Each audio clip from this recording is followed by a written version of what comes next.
ในมุมของข้อนี้ระหว่าง SMC กับ ICT เนี่ยอันใดดีกว่ากันเนาะคือเขาจะต้องเข้าใจก่อนว่าระบบ ICT เนี่ยเป็นการเทรดโดยการที่เขาสามารถที่จะเทรดตลาดเวลาใดก็ได้ทำโซนใดก็ได้และเป็นตลาดที่เขาสามารถถือยาวได้ถ้าว่าไผที่เทรดโดยการเป็นสายposition trade หรือว่าเป็นสาย swing trade เนาะเทรดถือยาวแบบนี้นี่ไซส์ SMC นี่ครับเพราะว่าเขาจะต้องได้รอโซนที่มันมีการคอนเฟิร์มที่ชัดเจนและก็ถือยาวไปเลย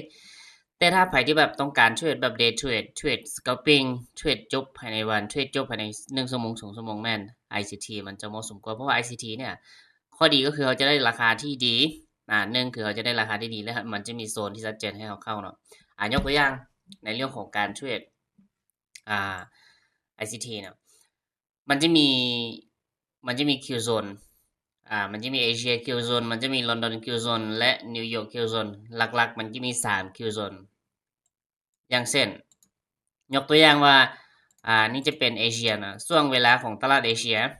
ถ้าหากว่าตลาดมันเป็นเทรนด์ขาลงโครงสร้างของตลาดมันเป็นเทรนด์ขาลงช่วงนี้มันจะเป็นเอเชียมันจะเป็นช่วงไซด์เวย์หลังจากไซด์เวย์ปุ๊บเนาะมันจะขึ้นไปแล้วว่าเกียร์ liquidity จะเป็นช่วงของจะเป็นช่วงของ London Q zone และก็จะกลับมาแบบนี้เนาะ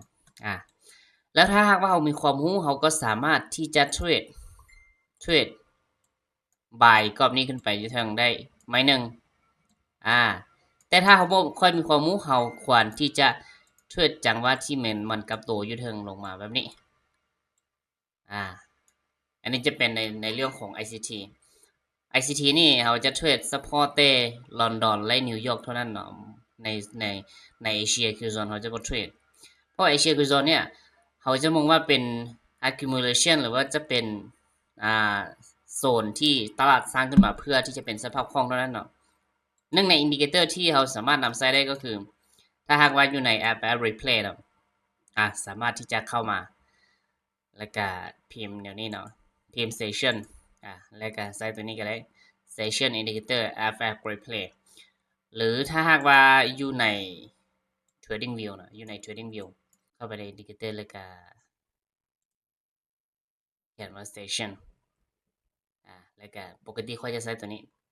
session ตัวนี้เลย session เปิดออกมา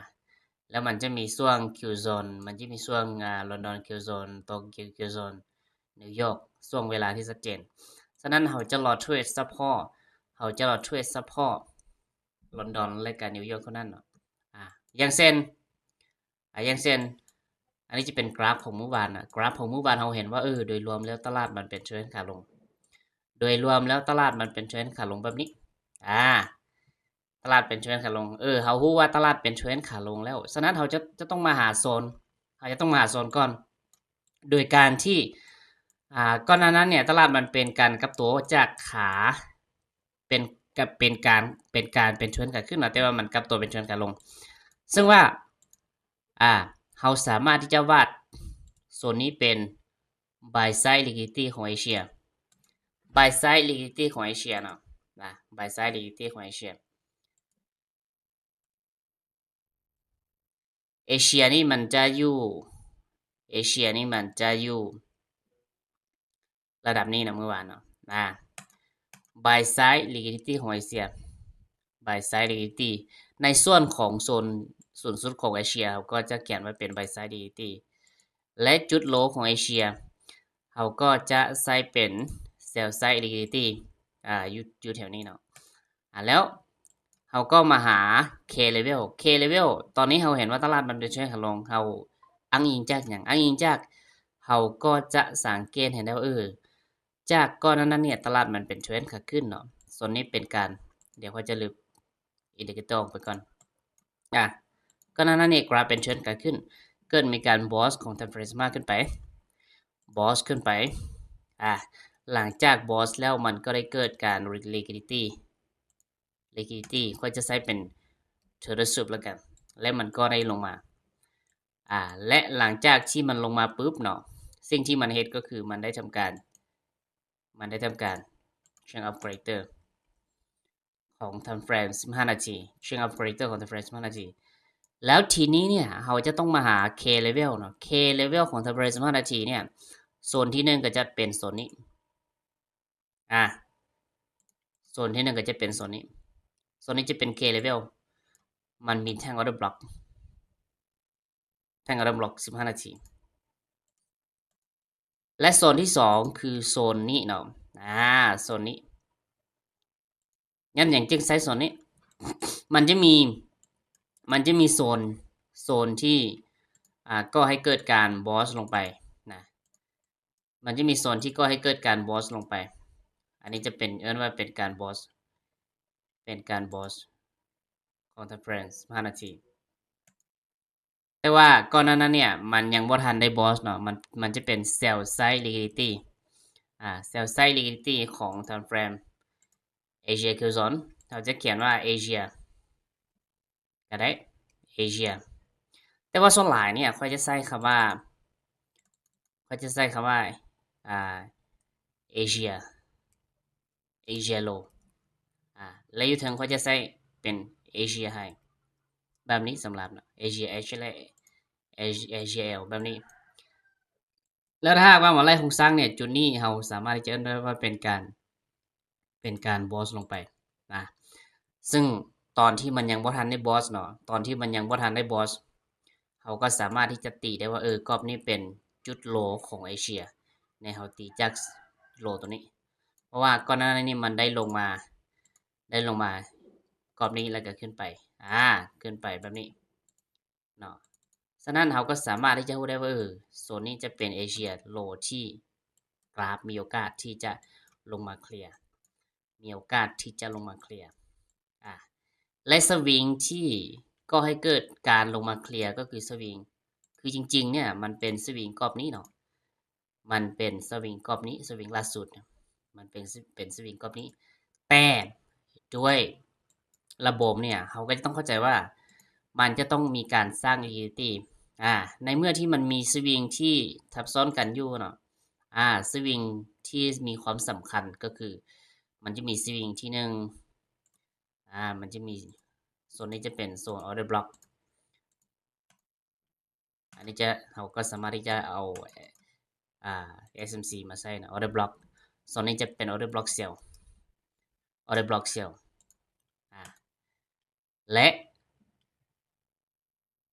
โซนนี้ก็เป็น order block โซนที่เราต้องการที่จะเข้า order มันจะมีอยู่ที่3โซนนะมันจะมีอยู่ที่3โซนแต่ในส่วนของโซนนี้นี่เราจะเอิ้นว่าเป็น liquidity หรือ IDM โซนนี้เราจะใช้เป็น IDM เราจะบ่เข้าออเดอร์อยู่ในโซนนี้และการที่เราจะเข้าออเดอร์เนี่ยในเมื่อที่เราเห็นว่ามื้อวานค่อยก็ได้เข้าออเดอร์อยู่ในโซนนี้เนาะมื้อวานค่อยก็ได้เข้าออเดอร์อยู่ในโซนนี้ถ้าหากว่าเราไล่โครงสร้างของกราฟขึ้นมาเราก็จะเห็นได้ว่าโซนนี้มันเป็นการบอสมันเป็นการ break up structure ของ time frame 1ชั่วโมงขึ้นมาและ15นาทีขึ้นมาโซนนี้จะเป็นการ break up structure และสิ่งที่เราเห็นได้ชัดเจนก็คือเราเห็นอย่างเราจะเห็นได้ว่ากรอบนี้มันเป็น breaker block เนาะกรอบนี้มันเป็น breaker block ถ้าหากว่าเราซูมมาใน time frame ให้ใหญ่ขึ้นอย่างเช่น time frame 30นาทีtime frame 30นาทีและ time frame 1ชั่วโมงสิ่งที่เราเห็นแม่นอย่างสิ่งที่เราเห็นก็คือกรอบนี้มันเป็น breaker block บวกกับhidden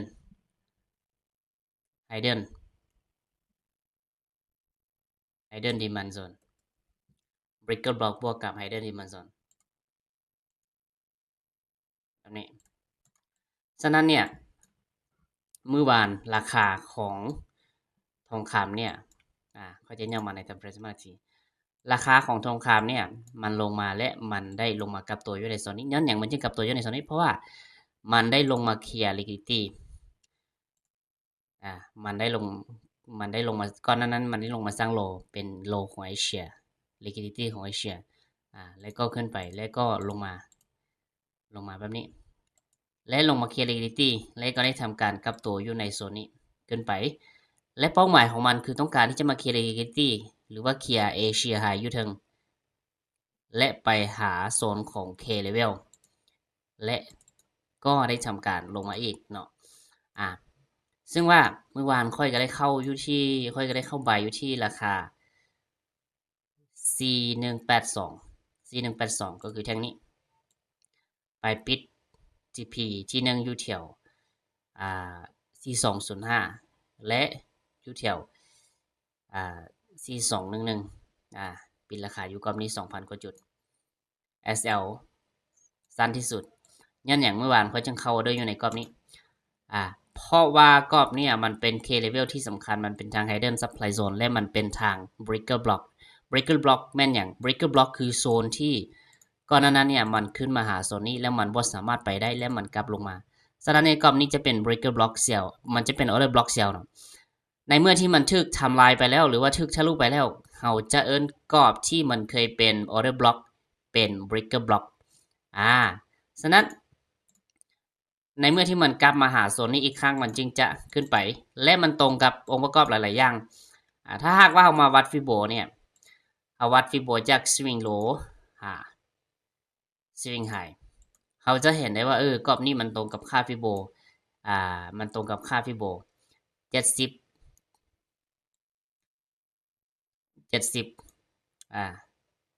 หรือถ้าหากว่าเราคือค่อยจะวัดเพียงแต่หายกรอบนี้เนาะเขาจะวัดเพียงเฉพาะที่หายกรอบนี้เมื่อวานค่อยวัดจากจุดนี้ขึ้นไปแล้วเราจะเห็นได้ว่ามันอยู่ในโซน golden zone อยู่ในโซนdiscount zone และค่อยจึงได้ทำการซื้ออยู่กรอบนี้ขึ้นไปอีกอย่างมันเป็นการเคลียร์ liquidity ของเอเชียโลแล้วแล้วหลังจากที่มันขึ้นไปนะมันขึ้นไปเคลียร์เอเชียไฮปุ๊บมันเกิดมีแท่งกินแบบนี้เกิดขึ้นเป็น order block เป็น order block ของทำไร15นาทีค่อยก็เลยตัดสินใจเข้า order หลังจากจบแท่ง15นาทีแท่งสีแดงนี้ค่อยก็ตัดสินใจเข้า order ในโซนราคา2223และ2224เนาะค่อยก็ได้เข้า order อยู่ในโซนนี้และค่อยมา TPU low ของลอนดอนมา TPU low ของลอนดอนกรอบนี้เมื่อวานและการที่เขาจะเข้าออเดอร์เนี่ยสิ่งสำคัญที่สุดเขาจะต้องรอให้ทำเฟรนใหญ่ยกตัวอย่างถ้าว่าเช่นทำเฟรน15นาทีเขาจะต้องรอให้แท่งเทียน15นาทีมันได้ปิดแท่งก่อนและเขาสามารถที่จะมาเบิ่งในทำเฟรมย่อยเพื่อเป็นการคอนเฟิร์มเนาะถ้าหากว่าเขาย่อมาในทำเฟรม3นาทีสิ่งที่เขาเห็นได้ชัดเจนก็คือเขาจะเห็นได้อย่างเป็นการคอนเฟิร์มด้วยระบบ ICT การคอนเฟิร์มด้วยระบบ ICT เขาจะเห็นว่ากราฟเนี่ยมันได้มีการบอสขึ้นไปหรือว่าได้มีการ breakout structure ขึ้นไปและล่าสุดเนาะล่าสุดเนี่ยโซนนี้เขาก็สามารถนับเป็นสวิงหนึ่งเขาสามารถนับเป็นสวิงหนึ่งย่อมาใน1นาทีเขาจึงเห็นชัดเจนว่ามันเคลื่อนที่แบบใดคือโซนที่มันขึ้นไปจุดที่มันจะกลับตัวนะจุดที่มันจะกลับตัวโซนที่มันขึ้นไปเขาจะเห็นได้ว่าอันนี้จะเป็นสวิงหนึ่งขึ้นไปแล้วก็ขึ้นไปและการที่มันลงมาปุ๊บเนาะลงมาปุ๊บสวิงตัวนี้มันสามารถเอาชนะสวิงตัวนี้ได้เนาะฉะนั้นเนี่ยจึงคอนเฟิร์มในการเข้าออเดอร์กรอบนี้ในไทม์เฟรม1นาทีเราก็จะเห็นได้ว่ามันได้เกิดการในไทม์เฟรม1นาทีโซนนี้จะเป็นการบอสขึ้นไปหลังจากที่มันบอสขึ้นไปปุ๊บโซนนี้จะเป็นการ CISD หรือว่า MSS เป็นการ MSS หรือว่า Market Structure Shift ในเมื่อที่มันเกิดการเปลี่ยนโครงสร้างแล้วเนาะแต่ว่าจะต้องเป็นการคอนเฟิร์มของทั้งเทียน15นาทีที่ค่อนข้างที่จะงามในเมื่อที่มันเปลี่ยนแปลงโครงสร้างแล้วเขาจึงมาหาโซนในการเข้าเดอหลักๆแล้วถ้าหากว่าเขาจะเข้าได้ระบบICT เนี่ย การที่เขาจะเข้าออเดอร์ส่วนหลายแม่นเขาจะเข้าออเดอร์อยู่ในโซนที่มันเป็นทั้ง Breaker Block มันเป็นทั้ง Breaker Block และมันเป็นทั้ง Breaker Block และเป็นทั้งSupply Zone อยู่ในกรอบนี้เนาะก่อนนั้นเนี่ยนะถ้าหากว่าเราดึงกราฟมาเราดึงโซนมานะเราจะเห็นว่าอยู่ทางด้านขวามือเนี่ยมันเป็น Breaker Block มันเป็น Breaker Block แล้วเราก็สามารถที่จะวางออเดอร์อยู่ในโซนนี้ได้เราสามารถที่จะวางออเดอร์อยู่ในโซนนี้ได้ SL ก็อยู่เทิงเนาะอยู่เทิงของมันโซนที่มันเป็น order block หรือว่ามันเป็น swing high แล้วเราก็สามารถที่จะลาก TP ลงมาหา swing low ของลอนดอนได้อันนี้จะเป็น swing low ของลอนดอนเพื่อที่จะลดนิวยอร์กจะลงมาเคลียร์นั่นเอง